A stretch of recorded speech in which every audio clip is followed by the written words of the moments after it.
ട്രെയിൽസിന്റെ പുതിയൊരു എപ്പിസോഡിലേക്ക് എല്ലാവർക്കും സ്വാഗതം. അങ്ങനെ രാവിലെ ഭക്ഷണമൊക്കെ കഴിഞ്ഞിട്ട് നമ്മൾ നേരെ ക്യോട്ടോ സ്റ്റേഷനിലോട്ട് പോയിക്കൊണ്ടിരിക്കുക കേട്ടോ. നമ്മൾ സബ്വേ ആണെങ്കിലും ബസ്സാണെങ്കിലും ഒറ്റ സ്റ്റോപ്പേ ഡിഫറൻസേ ഉള്ളൂ കേട്ടോ. വേണം നടന്നു വേണമെങ്കിലും പോവാം, അത്ര അടുത്താണ് നമ്മൾ താമസിക്കുന്നിടത്തുനിന്ന് ക്യോട്ടോ സ്റ്റേഷൻ. ഞങ്ങളത് അങ്ങനെ ട്രെയിനിൽ കയറിയിട്ട് വണ്ടി എടുക്കാൻ വേണ്ടിയിട്ട് വെയിറ്റ് ചെയ്തിരിക്കുകയാണ് കേട്ടോ.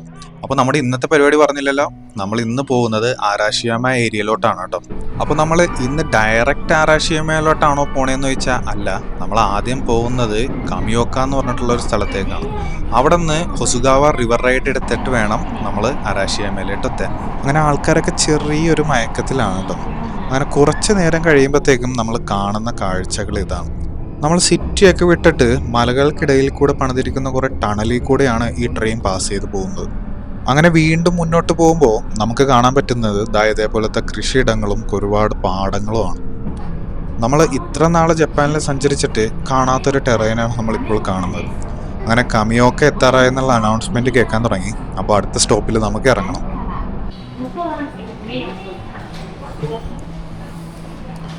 നമ്മളിപ്പോൾ കമിയോക്കയിൽ വന്നിറങ്ങിയ കേട്ടോ. കമിയോക്കയിൽ വന്നിറങ്ങിയിട്ട് ഇവിടെ നിന്ന് 600 മീറ്റർ നടക്കാനുണ്ട്. അപ്പോൾ നമ്മുടെ ബോട്ട് റൈഡ് സ്റ്റാർട്ട് ചെയ്യുന്ന സമയത്ത് തണുത്ത കാറ്റുകൂടെ മലയുടെ ഇടയിൽ കൂടെയൊക്കെ ട്രെയിൻ നമ്മൾ ഇതിനാണ് ഉറങ്ങിപ്പോയി. കുറേ വീഡിയോ എടുക്കാൻ പറ്റില്ല. പിന്നെ ഇത് ഭയങ്കര ഗ്രാമപ്രദേശം കേട്ടോ. ഞാൻ ഇന്ന് എത്ര ലെയർ ഡ്രസ്സ് ഇട്ടുണ്ടെന്ന് എനിക്ക് തന്നെ അറിയില്ല കേട്ടോ. ഇന്നലെ ക്യോട്ടോയിലെ ടെമ്പറേച്ചർ -1 ആയിരുന്നു. തണുപ്പെന്നൊക്കെ പറഞ്ഞാൽ ഇത്ര തണുപ്പ് പ്രതീക്ഷിച്ചില്ല. അതുകൊണ്ട് തന്നെ കുറേ സാധനങ്ങളൊക്കെ കൊണ്ടുവരാൻ മിസ്സാവുകയും ചെയ്തു. വീട്ടിലുണ്ടായിരുന്നു ഫുൾ സെറ്റപ്പിലുള്ള സാധനങ്ങൾ. ഈ വളരെ ഫ്രണ്ട് പറഞ്ഞു ഇവിടെ മുഴുവൻ ചൂടായിരിക്കും. അതാണ് ഇവിടെ പറ്റിപ്പോയത്. അവര് നോർത്തിൽ നിന്നാണ്. അപ്പോൾ അവര് പറഞ്ഞു ഇങ്ങനെ നമ്മൾക്ക് സാധാരണ നമ്മൾ ഇടുന്ന ഡ്രസ്സും അതിൻ്റെ മുകളിൽ ജാക്കറ്റ്സ് പോലെ എന്തെങ്കിലും എടുത്താൽ മതി, അത്ര തണുപ്പില്ലാന്ന്. അവരുദ്ദേശിച്ചത് മഞ്ഞെങ്ങാനും വീഴുന്നില്ലാതായിരിക്കും. നമുക്ക് ഇതൊക്കെ തണുപ്പാണല്ലോ. വിഷയ ചതിക്കപ്പെട്ടു. ടോക്കിയോ പോലെ അല്ല, തിരക്കൊന്നുമില്ല. ഗ്രാമപ്രദേശത്താണല്ലോ. കിളി ധരിച്ചു കിളിയുടെ സൗണ്ട് ഒക്കെ ഉണ്ടാവും. കേൾക്കുമോ? പോവാം. ചെറിയ സ്ഥലങ്ങളിലത് ഉണ്ടാവില്ല. നോക്കിക്കോ, പറയുന്നവര് നമ്മളെ തുറച്ചു നോക്കും പറയില്ലേ. അവിടെ ഇങ്ങനെ നോക്കി നിൽക്കുക. എന്തായാലും അവന്മാർ കാണിക്കുന്ന വിവരില്ലേ, ഒന്നും പറയില്ല. എത്ര സമയം വേണം വെയിറ്റ് ചെയ്യും. മാർച്ചിലൊക്കെയാണ് വരണമെന്നുണ്ടെങ്കിൽ തെർമൽസ് എന്തായാലും വേണം കേട്ടോ. സംഭവം ശരിയാണ്. സ്പ്രിംഗ് ഒക്കെ സ്റ്റാർട്ട് ചെയ്യും, സമ്മറൊക്കെ സ്റ്റാർട്ട് ചെയ്യുന്ന സമയമാണെങ്കിൽ പോലും സ്റ്റാർട്ട് ചെയ്തിട്ടില്ല. ഞങ്ങൾക്ക് തെർമൽസ് എന്തായാലും അത്യാവശ്യമായിരിക്കും. ഒന്നെങ്കിൽ നിങ്ങൾ നാട്ടിൽ നിന്ന് മേടിച്ചിട്ട് വരിക, അല്ലെങ്കിൽ ഇവിടുത്തെ യൂണിക്ലോയിൽ കിട്ടും. അവിടുത്തെ നാട്ടിലെ യൂണിക്കോണിനെക്കാളും ഭയങ്കര ചീപ്പായിട്ട് ഇവിടെ ഒരു 30-40% കുറഞ്ഞൊക്കെ കിട്ടും സാധനം. അപ്പോൾ ഇവിടെ നിന്ന് എന്തായാലും നിങ്ങൾ മേടിച്ചാൽ മതി. പക്ഷെ വേണം, അല്ലതാണെങ്കിൽ തണുത്ത് മരവിച്ച് പോകും. അതുണ്ടല്ലോ, നമ്മളിവിടെ ഏത് വെൻഡിങ് മെഷീനിലാണെങ്കിൽ ഹോട്ട് ആൻഡ് കോൾഡ് സാധനം കിട്ടും നമുക്ക്. അപ്പോൾ ഇവിടെ കാണുന്ന ബ്ലൂ സാധനങ്ങളല്ലേ, ബ്ലൂവിൽ കാണിക്കുന്നത് അത് മുഴുവൻ തണുപ്പ്, ഈ റെഡിൽ കാണിക്കുന്നത് മുഴുവൻ ചൂടുള്ള ഐറ്റംസാണ്. അപ്പോൾ നമുക്ക് എപ്പോഴെങ്കിലും തൊണ്ടയ്ക്ക് വയ്യ, ഞങ്ങളുടെ പോലെ ചുമയും കുറയൊക്കെ ആണെങ്കിൽ നമ്മളിവിടെ നിന്ന് പൈസ ഇട്ടിട്ട് ചൂടുള്ള സാധനം മേടിച്ച് കുടിക്കാം. നമ്മൾ ഇവിടെ ബാക്കി വെൻഡിങ് മെഷീൻ അതിന് 7-11 നോക്കിയാണ് നമുക്ക് ചൂടുള്ള വെള്ളം തരുള്ളൂ. അല്ലെങ്കിൽ നമ്മൾ റെസ്റ്റോറൻറ്റിൽ നിന്ന് ഫുഡ് കഴിക്കുമ്പോൾ വേണമെങ്കിൽ ഉപ്പി കൊടുത്തു കഴിഞ്ഞാൽ നമുക്ക് ചൂടുവെള്ളം കിട്ടുമായിരിക്കും. അല്ലാണ്ട് എവിടെ ചോദിച്ചായിരിക്കും ചൂടുവെള്ളം തരില്ല. അങ്ങനത്തെ നമ്മളിപ്പോൾ ഹൊസുഗാവ റിവർ റൈഡിൻ്റെ സ്റ്റാർട്ടിംഗ് പോയിന്റിൽ എത്തിയിരിക്കുക കേട്ടോ. ഇവിടെ ഒരു ചെറിയ സ്റ്റേഷൻ പോലെ ഉണ്ട്. അപ്പോൾ ഇതിൻ്റെ ഉള്ളിൽ കയറിയിട്ട് നമ്മൾ ഓൺലൈനിൽ എടുത്ത ടിക്കറ്റ് കാണിക്കണേ ഇവരെ. അതിനുശേഷം അവർ ചെറിയൊരു ഫോം ഫില്ല് ചെയ്യാൻ വേണ്ടി പറയും. അതിനുശേഷം നമുക്കിവിടെ ഒരു വെയിറ്റിംഗ് കൗണ്ടർ ഉണ്ട്, നമുക്കിവിടെ വെയിറ്റ് ചെയ്യാം. അങ്ങനെ വെയിറ്റ് ചെയ്യുമ്പോൾ ബോറടിക്കാതിരിക്കാനുള്ള സാധനങ്ങളും അവരിവിടെ കരുതിയിട്ടുണ്ട്. ചെറിയൊരു ഷോപ്പിങ്ങിന് വേണ്ടിയിട്ടുള്ള ഒരിടം, അതുകൂടാണ്ട് ചെറിയ ഭക്ഷണം കഴിക്കാനായിട്ടുള്ളൊരു സ്റ്റോള്. അപ്പോൾ അങ്ങനത്തെ കുറേ കാര്യങ്ങളുണ്ട്. അങ്ങനെ വെയിറ്റ് ചെയ്തിരിക്കെ നമ്മളുടെ കോളായി, നമ്മൾ ബുക്ക് ചെയ്ത ബോട്ട് വന്നിട്ടുണ്ട്. അപ്പോൾ അങ്ങോട്ടേക്ക് ചെല്ലാനായിട്ടുള്ള അനൗൺസ്മെൻറ്റ് വന്നു. ഞങ്ങൾ ആ സ്റ്റെപ്പ് ഇറങ്ങി, നമ്മൾ ആ ഇരുന്നിടത്ത് തന്നെ ആ സ്റ്റെപ്പ് ഇറങ്ങി താഴത്തേക്ക് ചെല്ലുന്നിടത്താണ് ഹൊസുഗാവ റിവർ ഉള്ളത്. അപ്പോൾ അവിടെ തന്നെയാണ് ബോട്ട് വരുന്നത്. അപ്പോൾ അങ്ങനെ ഞങ്ങൾ ആ സ്റ്റെപ്പൊക്കെ ഇറങ്ങി വന്നു. ഇതാണ് നമ്മൾ സഞ്ചരിക്കുന്ന ഗ്രൂപ്പ്. അപ്പോൾ ഒരു ക്രൂ ഉണ്ട്, അവരാണ് നമ്മളെ സേഫ്റ്റി ഇൻസ്ട്രക്ഷൻസ് ഒക്കെ തന്നിട്ട് ബോട്ടിലോട്ട് കയറ്റുന്നത് കേട്ടോ. അങ്ങനെ പതിയെ നമ്മുടെ ബോട്ട് നീങ്ങി തുടങ്ങി കേട്ടോ. അപ്പോൾ 3 പേരടങ്ങുന്ന ഒരു ക്രൂ ആണ് നമുക്കുള്ളത്. Oh, can you speak Japanese? No. No! Oh my god. Oh my god. Oh, English okay? Yes. Sorry, no English. ക്രൂയിലുള്ളവരൊക്കെ രസികന്മാരാന്ന് തോന്നുന്നു കേട്ടോ. കാരണം ആൾക്കാർ എൻ്റർടൈൻഡ് ആയിട്ട് ഇരുത്തണമല്ലോ. കാരണം 1 മണിക്കൂറോളം വരുന്ന ഒരു റിവർ റൈഡാണിത്. പിന്നെ നല്ല വെയിലുള്ള സമയത്താണ് നമ്മളിപ്പോൾ പോകുന്നത്. അപ്പോൾ ഇങ്ങനെ ഒരു ക്രൂ ഉണ്ടെങ്കിൽ ആൾക്കാർ ഇത്തിരി കൂടെ എൻ്റർടൈൻഡ് ആയിട്ടിരിക്കും. 엔진, 리어 보트만 드라이버. 야, 엔진, 미네임 토요타, 혼다. 뭐또 알아야. അങ്ങനെ നമ്മുടെ സാരഥിയുടെ ചെറിയ ചെറിയ തമാശകളൊക്കെ ആയിട്ട് നമ്മളിങ്ങനെ മുന്നോട്ട് പോയിക്കൊണ്ടിരിക്കുക കേട്ടോ. അതിനിടയിൽ നദിക്ക് കുറുകെയായിട്ട് ചെറിയ ചെറിയ പാലങ്ങളൊക്കെ നമുക്ക് കാണാവുന്നതാണ്. Don't touch it. Okay. This boat no stand up, no smoking, no toilet.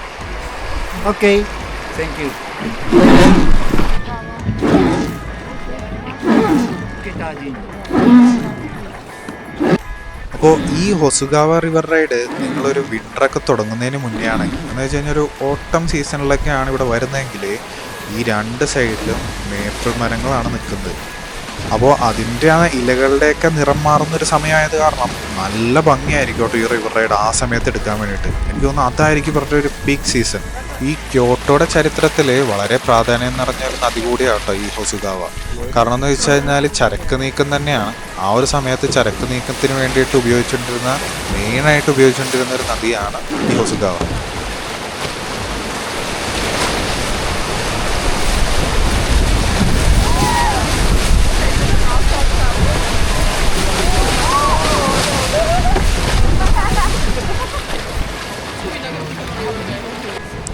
ഈ വെള്ളമൊക്കെ ചില സമയത്ത് മേത്തേക്ക് തെറിക്കുന്നുണ്ട് കേട്ടോ. ഞാൻ ഓൾറെഡി അറ്റത്തിരിക്കുന്ന കാരണമായിരിക്കും, പക്ഷെ എന്നാലും ഷൂ ഒക്കെ ഇത്തിരി നനഞ്ഞിട്ടുണ്ട്.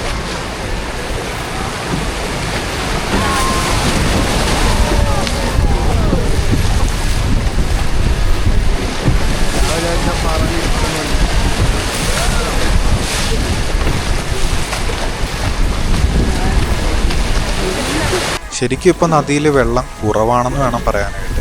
അപ്പോൾ നമുക്ക് ശരിക്കും അത്ഭുതം തോന്നും ഇവരെങ്ങനെയാണ് ഈ പാറകളിലൊന്നും തട്ടാണ്ട് ഇത് കൊണ്ടുപോകുന്നതെന്നുള്ളത്. കാരണം ഇവരുടെ എക്സ്പീരിയൻസ് ആണ്, മറ്റൊന്നുമല്ല. ഇതാ ഈ ബോട്ടിൻ്റെ സൈഡിൽ ഇങ്ങനെ ഒരു പ്ലാസ്റ്റിക് ഷീറ്റ് കൊടുത്തിട്ടുണ്ട് കേട്ടോ. ഇത് ഈ ഒരു അറ്റം മുതൽ അങ്ങറ്റം വരെ ഉണ്ട്. അപ്പോൾ വെള്ളം ചാടും എന്നുള്ള ഒരു സമയം വരുമ്പോഴത്തേക്കും നമ്മളിത് പൊക്കി കവർ ചെയ്ത് കഴിഞ്ഞാൽ വെള്ളം അത്ര ഉള്ളിലോട്ട് വരാണ്ടിരിക്കും. പക്ഷേ എന്നിരുന്നാലും വെള്ളം വരാൻ സാധ്യതയുണ്ട് കേട്ടോ. എൻ്റെ ഷൂ ഒക്കെ നനഞ്ഞു already.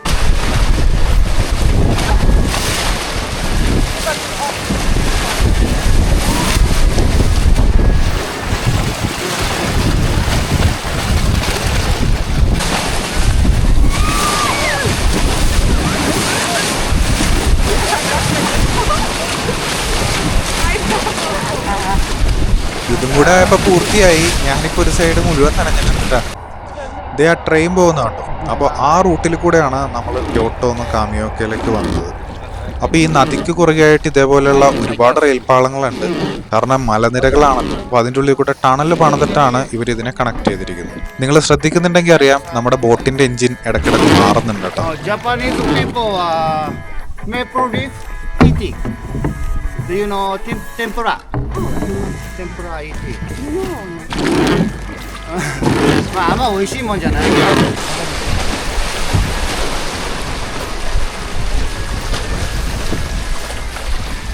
Water over the bridge.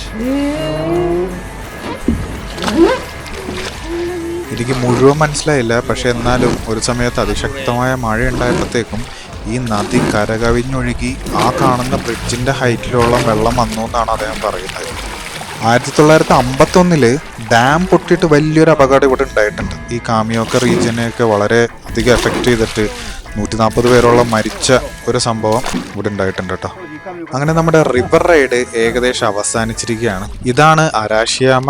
അപ്പോൾ ബാക്കി കാഴ്ചകൾ നമ്മൾ ഇവിടുന്ന് നടന്നു പോയി വേണം കാണാൻ. Okay, thank you. Bye bye. അങ്ങനെ ബോട്ട് ഇറങ്ങിയിട്ട് നമ്മളിപ്പോൾ നേരെ നടക്കുന്നത് ടെൻയുജി ടെമ്പിളിലോട്ടാണ് കേട്ടോ. അപ്പോൾ അതും അതിൻ്റെ പരിസരത്തുള്ള ബാംബു ഫോറസ്റ്റും അതൊക്കെയാണ് നമുക്കിനി ഇവിടെ എക്സ്പ്ലോർ ചെയ്യാൻ വേണ്ടിയിട്ടുള്ളത്.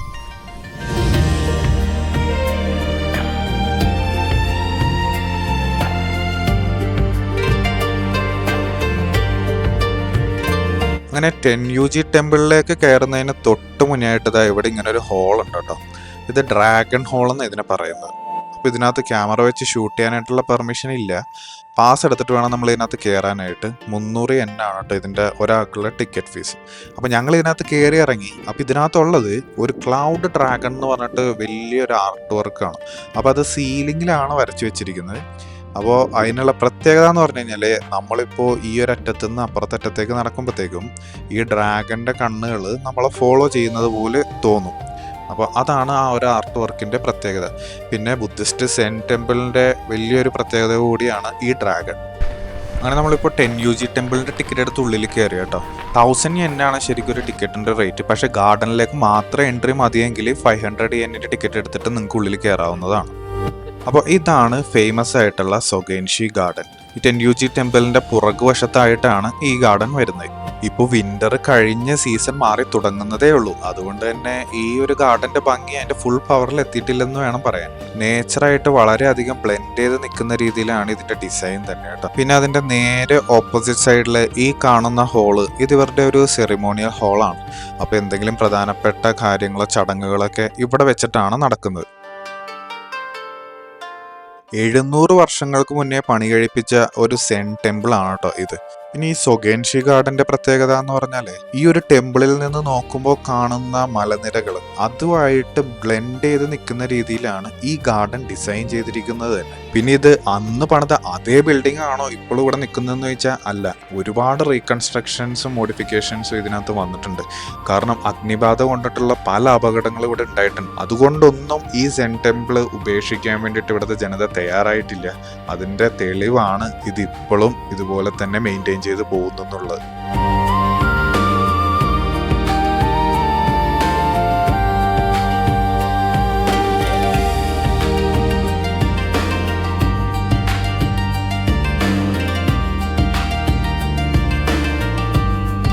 അങ്ങനെ ഈ പൂന്തോട്ടത്തിൻ്റെ ഇടയിലുള്ള വഴികളിലൂടെ നമുക്ക് കുറച്ചധികം നടക്കാൻ വേണ്ടി പറ്റും കേട്ടോ. അങ്ങനെ നിൽക്കുമ്പോഴത്തേക്കും നമ്മൾ ഇതേപോലെ ഒരു വ്യൂവിലെത്തും. ഇവിടെ നിന്ന് നോക്കുമ്പോഴത്തേക്കും നമുക്ക് ആ ഒരു ടെമ്പിൾ കോംപ്ലക്സിൻ്റെ മുഴുവൻ കെട്ടിടങ്ങളും കാണാൻ വേണ്ടി പറ്റും.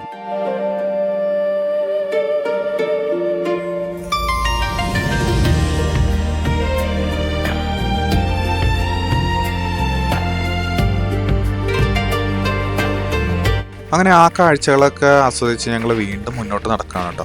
അപ്പോൾ ഇനി നമ്മൾ പോകുന്നത് ആ ഫേമസ് ആയിട്ടുള്ള ബാംബു ഫോറസ്റ്റിൻ്റെ ഏരിയയിലോട്ടാണ്.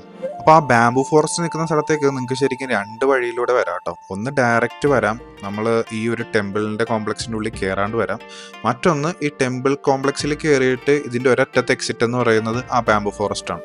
അങ്ങനെയും വരാം. അപ്പം അങ്ങനെ വരുമ്പോഴത്തേക്കും നിങ്ങൾക്കുള്ളൊരു അഡ്വാൻറ്റേജ് എന്ന് പറഞ്ഞാൽ ഇതേപോലെ ഒരു പ്രൈവറ്റ് ആയിട്ടുള്ള ഈ ടെമ്പിളിൻ്റെ ഉള്ളിൽ തന്നെയുള്ള ഒരു ബാംബു ഫോറസ്റ്റിൻ്റെ ഏരിയയിലോട്ട് എത്തുന്നു എന്നുള്ളതാണ്.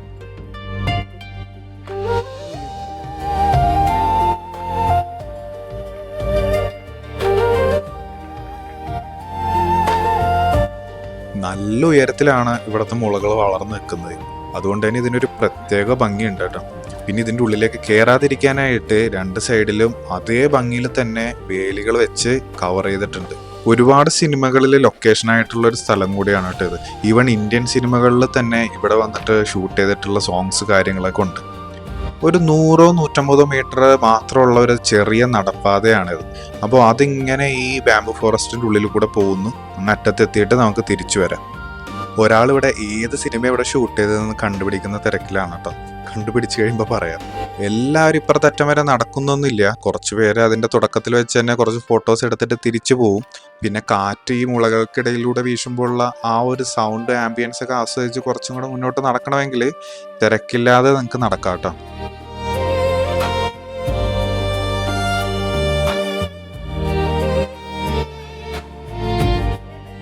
നിങ്ങൾ ഈ ബാംബു ഫോറസ്റ്റ് കാണാൻ വേണ്ടി വരുമ്പോൾ പറാശിയമ്മയുടെ അടുത്തുള്ള മെയിൻ ലൊക്കേഷൻസൊക്കെ നമ്മൾ ഗൂഗിൾ മാപ്പിലും വീഡിയോസിലും കണ്ട് അതൊക്കെ ഒരുമിച്ച് ഒരുമിച്ച് നമ്മൾ കാറ്റഗറൈസ് ചെയ്ത് നമ്മളിങ്ങോട്ട് വരാണെങ്കിൽ ഹാഫ് ഡേ കാണാനുള്ളതേ ശരിക്കും ഉള്ളൂ.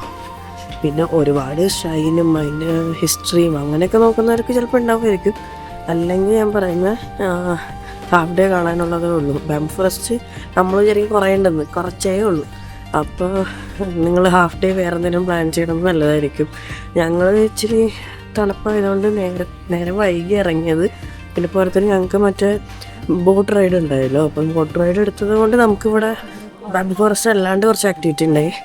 ഇപ്പം ബോട്ട് റൈഡ് ഇല്ലെങ്കിൽ നിങ്ങൾക്ക് പ്രത്യേകിച്ച് ഒന്നും ഉണ്ടാവില്ല. അപ്പം നിങ്ങൾ ഹാഫ് ഡേ കഴിഞ്ഞിട്ട് വേറെ എന്തെങ്കിലും പ്ലാൻ ചെയ്തത് നല്ലതായിരിക്കും. അങ്ങനെ മുന്നോട്ട് നടക്കുമ്പോഴാണ് അധികം ആരും പോവാത്തൊരു വഴി ഞങ്ങൾ കണ്ടു കേട്ടോ. അപ്പം ഞങ്ങൾ എന്തായാലും അതിലേക്കൂടെ ഒന്ന് നടന്നു നോക്കാമെന്ന് വിചാരിച്ചു. നമ്മൾ എവിടേക്ക് പോയാലും തിരിച്ചു വരാനായിട്ടും നമുക്ക് തിരിച്ച് റൂമിലോട്ട് പോകാനായിട്ടും അരാഷിയാമ റെയിൽവേ സ്റ്റേഷനിൽ എത്തണം കേട്ടോ, അത് മെട്രോ സ്റ്റേഷനിൽ എത്തണം. അപ്പോൾ അത് നമുക്കറിയാം, ബാക്കി നമുക്ക് വരുന്നിടത്ത് വെച്ച് കാണാം. ഞങ്ങൾ എന്തായാലും മുന്നോട്ട് നടന്നു. നല്ലൊരു ആംബിയൻസ് ഒക്കെ ഉള്ള നല്ല ചെറിയ ചെറിയ വഴികൾ കേട്ടോ. ഇത് കുറേയൊക്കെ റെസിഡൻഷ്യൽ ഏരിയ ആണെന്നാണ് എനിക്ക് തോന്നുന്നത്. കൂടാതെ നല്ല ട്രഡീഷണൽ ജാപ്പനീസ് രീതിയിൽ പണിതിരിക്കുന്ന വീടുകൾ. പിന്നെ ഗാർഡനിങ് ഇവിടെ എല്ലാവർക്കും താല്പര്യമുള്ള ഒരു കാര്യമായതുകൊണ്ട് തന്നെ അതിന് ഇവരൊരു പ്രത്യേക ഇമ്പോർട്ടൻസ് കൊടുക്കുന്നുണ്ട്. ഭൂരിഭാഗം വീടുകളും തടിയിലൊക്കെ തന്നെയാണ് തീർത്തിരിക്കുന്നത്. പിന്നെ ആ ജാപ്പനീസിന്റെ തനതായ ആ ടൈല് പാകിയിരിക്കുന്നതും അതെല്ലാം ഒരു പ്രത്യേക ഭംഗി തന്നെയാണ് ഈ ഒരു കംപ്ലീറ്റ് സ്ട്രീറ്റിന് കൊടുക്കുന്നത് കേട്ടോ. കുറച്ചുകൂടെ മുന്നോട്ട് നടക്കുമ്പോഴത്തേക്കും ഇതുപോലെ ഒരു ഓപ്പൺ ഗ്രൗണ്ട് വരും കേട്ടോ. അപ്പോൾ അവിടെ നിന്നും മുന്നോട്ട് നടക്കാനായിട്ടുള്ള വഴികളുണ്ട്. അപ്പം നമ്മൾ എന്തായാലും ആ വഴിയിൽ കൂടെ നടക്കുകയാണ്. വളരെ കുറച്ച് ആൾക്കാരെ ഈ വഴി നടക്കുന്നുള്ളൂ കേട്ടോ. നമ്മൾ അരാഷിയാമയിൽ കണ്ട ആ ഒരു ഫോറസ്റ്റിൻ്റെ ഉള്ളിൽ കണ്ട ആൾക്കാരുടെ 10-1 പോലും ഇല്ല ഈ വഴി കൂടെ നടക്കുന്നത്. പക്ഷെ ഇത് അത്ര മനോഹരമായിട്ട് പ്രിസർവ് ചെയ്തിരിക്കുന്ന ഒരു സ്ട്രീറ്റ് എന്ന് വേണം പറയാനായിട്ട്. കംപ്ലീറ്റ് ജാപ്പനീസ് സ്റ്റൈലിലുള്ള വീടുകൾ മാത്രം. ഈ നടക്കുന്ന വഴികളിൽ വീടുകൾ കൂടാതെ ചെറിയ ചെറിയ അവർ തന്നെ നടത്തുന്ന റെസ്റ്റോറൻറ്റ്സ് ഉണ്ട് കേട്ടോ. ചെറിയ റെസ്റ്റോറൻറ്റ്സ് എന്ന് വെച്ചാൽ ചിലപ്പോൾ ആ വീട്ടുകാർ തന്നെ ഒരു ഹോംലി ഫുഡ് എന്നുള്ള രീതിയിൽ അവർ തന്നെ പ്രിപ്പയർ ചെയ്തിട്ട് കൊടുക്കുമായിരിക്കും. കാരണം 1-2 പേർക്ക് ഇരിക്കാനുള്ള സ്ഥലങ്ങളൊക്കെ മാത്രമേ ഉള്ളിലുള്ളൂ. അപ്പോൾ വലിയൊരു റെസ്റ്റോറൻ്റ് എന്നൊന്നും പറയാൻ പറ്റില്ല. പക്ഷെ എന്നാലും നല്ല മനോഹരമായിട്ട് അവരത് ചെയ്യുന്നു കേട്ടോ. ഇപ്പോൾ ഈ കാണുന്നത് തന്നെ ഒരു ചെറിയൊരു കുഞ്ഞു റെസ്റ്റോറൻ്റാണ്. ഏകദേശം ഒരു 15 മിനിറ്റായി നമ്മളിപ്പോൾ നടക്കുന്നത് കേട്ടോ. അപ്പോൾ മാപ്പിൽ നോക്കിയപ്പോഴത്തേക്കും ഇവിടെ അടുത്ത് തന്നെ ഒരു ടെമ്പിൾ കാണിക്കുന്നുണ്ട്. അപ്പോൾ നമ്മൾ നിൽക്കുന്നിടത്തുനിന്ന് ഇത്തിരി ഒന്ന് ഡീവിയേറ്റ് ചെയ്താൽ അതായത് ഒരു സ്റ്റെപ്സ് വരും. അവിടെ നിന്ന് മേലോട്ട് പോകുമ്പോഴത്തേക്കാണ് കേട്ടോ ആ ടെമ്പിൾ. ഈ ഒരു ടെമ്പിള് ബാക്കി ടെമ്പിളിനെ അപേക്ഷിച്ച് ഇത്തിരി ഡിഫറെൻ്റ് ആണ് കേട്ടോ. ഈ കാണുന്ന കുഞ്ഞു കുഞ്ഞു കല്ലുകൾ ഇതെല്ലാം ഒരു മെമ്മോറിയൽ സ്റ്റോൺസ് ആയിട്ട് വേണം കണക്കാക്കാനായിട്ട്. പണ്ട് 100 കണക്കിന് വർഷങ്ങൾക്ക് മുന്നേ യുദ്ധം മൂലവും അതുപോലെ തന്നെ പട്ടിണി മൂലവും മരണപ്പെട്ട ആളുകൾ, അനാഥരായ ആളുകളെ സംസ്കരിച്ചു പോന്നിരുന്ന ഒരു സ്ഥലം കൂടിയായിരുന്നു ഇത്. ഇന്നിവിടെ കാണുന്ന കല്ലുകളും പ്രതിമകളെല്ലാം അവരുടെ ഓർമ്മക്കായിട്ട് ഇവരിപ്പോഴും കാത്തു സൂക്ഷിച്ചു പോരുന്നതാണ്.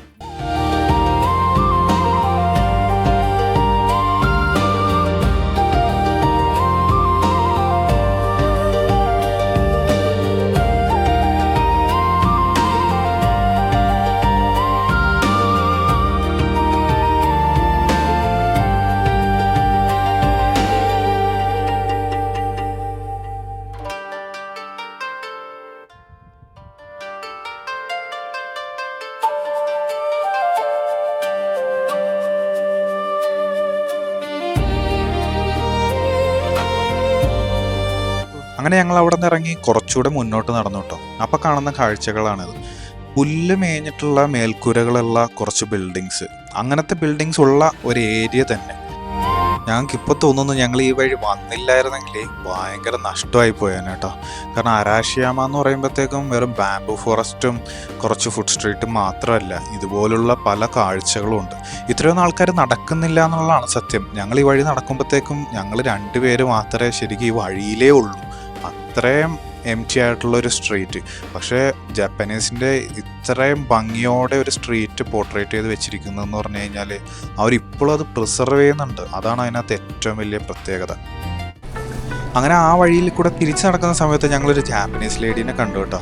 അവർക്ക് ഇംഗ്ലീഷ് അറിയായിരുന്നു. അപ്പോൾ അവരാണ് പറഞ്ഞത് അവിടെ നിന്ന് തന്നെ ഡയറക്റ്റ് ബസ് നമുക്ക് ടൗണിലോട്ട് കിട്ടും, അരാഷിയാമ ടൗണിലോട്ട് കിട്ടും. അങ്ങനെ അവിടെ നിന്ന് ആ ബസ് പിടിച്ച് ഞങ്ങളിതായപ്പോൾ അരാഷിയാമ റെയിൽവേ സ്റ്റേഷൻ്റെ അടുത്ത് എത്തിയിരിക്കുകയാണ്. ഇനി നമുക്കൊന്ന് ഭക്ഷണം കഴിക്കണം. അപ്പോൾ അതിന് വേണ്ടിയിട്ടൊരു സ്ഥലം തപ്പി നടക്കുകയാണ്. പിന്നെ ഇതൊരു ഭയങ്കര ഒരു ബിസി സ്ട്രീറ്റാണ്. ഇവിടെ കുറേ ഷോപ്പിങ്ങിന് വേണ്ടിയിട്ടുള്ള സ്ഥലങ്ങളുണ്ട്, ഭക്ഷണം കഴിക്കാനുള്ള സ്ഥലങ്ങളുണ്ട്. പിന്നെ അതായത് ഇതേപോലത്തെ റിക്ഷ റൈഡ് നിങ്ങൾക്ക് വേണമെങ്കിൽ എടുക്കാം കേട്ടോ. ഇത് ഒരുപാട് പേര് എടുക്കുന്നുണ്ട്. അപ്പോൾ അവർ ഈ പ്രദേശം മുഴുവൻ ഇപ്പോൾ നമ്മൾ നടന്ന സ്ട്രീറ്റിൽ കൂടെ ഈ റിക്ഷ ഡ്രൈവേഴ്സ് അവരെ കൊണ്ടുപോകുന്നുണ്ടായിരുന്നു കേട്ടോ. അപ്പോൾ അങ്ങനെയുള്ള സ്ഥലങ്ങളിൽ, ഹിഡൻ ജെംസ് ആയിട്ടുള്ള സ്ഥലങ്ങളിൽ നിങ്ങൾക്ക് പോകണമെന്നാണെങ്കിൽ ഇവരുടെ സർവീസ് എടുക്കാവുന്നതാണ്. ഞങ്ങളങ്ങനെ ഒരു ഫുഡ് ജോയിൻ്റ് പോലത്തെ ഒരു സ്ഥലത്തെത്തി. അപ്പോൾ ഇവിടെ നിന്ന് എന്തെങ്കിലും കഴിക്കാമെന്നാണ് വിചാരിക്കുന്നത് കേട്ടോ. ഞങ്ങളിത് അങ്ങനെ ഒരു ഹോട്ട് ഡോഗാണ് പറഞ്ഞത്. 400 yen എങ്ങാനാണ് കേട്ടോ ഒരാൾക്കുള്ള റേറ്റ്. ഇനി നമ്മുടെ അടുത്ത പ്ലാൻ ഇവിടെ നിന്ന് നേരെ ക്യോട്ടോ ടൗണിലോട്ട് പോകാനായിട്ടാണ്. അപ്പോൾ ഇതാണ് ഇവിടുത്തെ റെയിൽവേ സ്റ്റേഷൻ. ഇവിടുന്ന് ഡയറക്റ്റ് ട്രെയിൻ ഉണ്ടാവുമെന്ന് നോക്കണം, കാരണം ബസ്സിൽ പോകുന്നത് പോസിബിൾ അല്ല. ട്രെയിൻ തന്നെയാണ് ബെസ്റ്റ് ഓപ്ഷൻ. ഒന്നുമില്ല, വെറുതെ ഇങ്ങനെ ഞാൻ കണ്ട അങ്ങോട്ട് പോയിക്കോ. എനിക്ക് അതിനകത്ത് ഒരു സാധനം മേടിക്കാനുണ്ട്. എന്നിട്ട് ഞാൻ മേടിച്ചു കഴിയുമ്പോൾ മോളെ ഇതാന്നൊക്കെ പറഞ്ഞോണ്ട് ഇപ്പം മാർക്കറ്റിലോട്ട് പോകുമ്പോഴത്തേക്ക് അവിടെ നിന്ന് മേടിക്കാനുണ്ട്. അവിടെ നിന്ന് ഞാൻ മേടിക്കലുണ്ട്. അതിൽ തട്ടി വീണാല് പോണ് കൺവീനിയൻസ് സ്റ്റോർ കണ്ടു കഴിഞ്ഞാൽ മാഗ്നറ്റ് വെച്ച പോലെ കേട്ടോ. ആരും നമ്മളവിടെ നിന്ന് അട്രാക്ട് ചെയ്യുന്ന പോലെ അങ്ങോട്ട് എന്തായാലും പോയിപ്പോവും.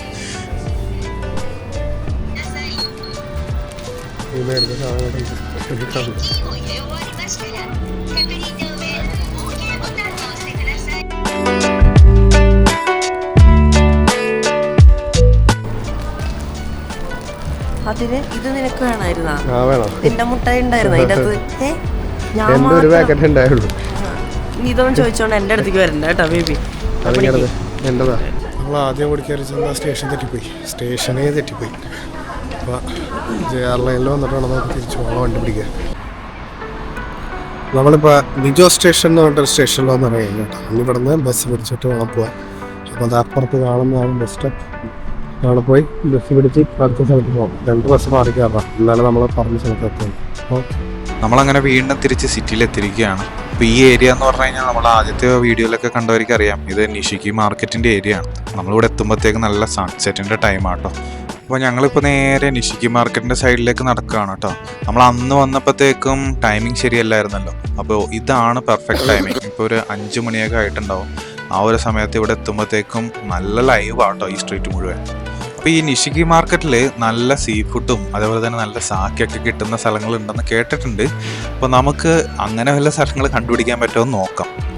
നമ്മൾ ഈ നടക്കുന്ന വഴിയിലൊക്കെ തന്നെ സീ ഫുഡിൻ്റെ കച്ചവടങ്ങളാണ് കൂടുതൽ കേട്ടോ. ഇഷ്ടംപോലെ ഫുഡ് ജോയിൻസ് ഉണ്ട്, പക്ഷേ കൂട്ടത്തിൽ കൂടുതൽ സീ ഫുഡാണെന്ന് മാത്രം. പിന്നെ നല്ല സാക്കെ ബോട്ടിലൊക്കെ വെച്ചിട്ടുണ്ട്. ആവശ്യമുള്ളവർക്ക് ഇവിടെ നിന്ന് ട്രൈ ചെയ്യാം. അവർ ട്രൈ ചെയ്യാൻ വേണ്ടിയിട്ടും തരും കേട്ടോ കയ്യിൽ. പിന്നെ ഞങ്ങൾക്ക് മനസ്സിലായ മറ്റൊരു കാര്യം എന്ന് പറഞ്ഞാൽ ഇത് നൈറ്റ് ഓപ്പൺ ആയിരിക്കുന്ന ഒരു മാർക്കറ്റല്ല. ഒരു 6-6:30 മണിയാകുമ്പോഴത്തേക്കും കടകളൊക്കെ അടഞ്ഞു തുടങ്ങും. ഞങ്ങളങ്ങനെ ഈ ഷോപ്പിൽ നിന്ന് എന്തെങ്കിലും വാങ്ങിച്ചു നോക്കാമെന്ന് പറഞ്ഞു കേട്ടോ. അപ്പോൾ ആവണി എന്തൊരു ഐറ്റം ഓർഡർ ചെയ്യുന്നുണ്ട്. ചെമ്പൂരയാണ് ഐറ്റം. അപ്പോൾ അതെങ്ങനെ ഉണ്ടാവുമെന്ന് നമുക്ക് നോക്കാം.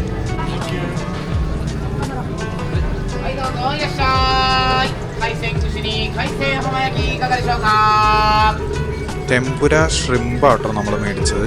അപ്പോൾ അത് കൂടാണ്ട് വേറെ ഇഷ്ടം പോലെ വെറൈറ്റീസ് ഓഫ് സീ ഫുഡ്സ് ഇവിടെ ഉണ്ട് കേട്ടോ. ഏത് വേണമെങ്കിലും നിങ്ങൾക്ക് ട്രൈ ചെയ്യാം. ഒരു 600-700 yen വരെയൊക്കെയാണ് റേറ്റ് വരിക.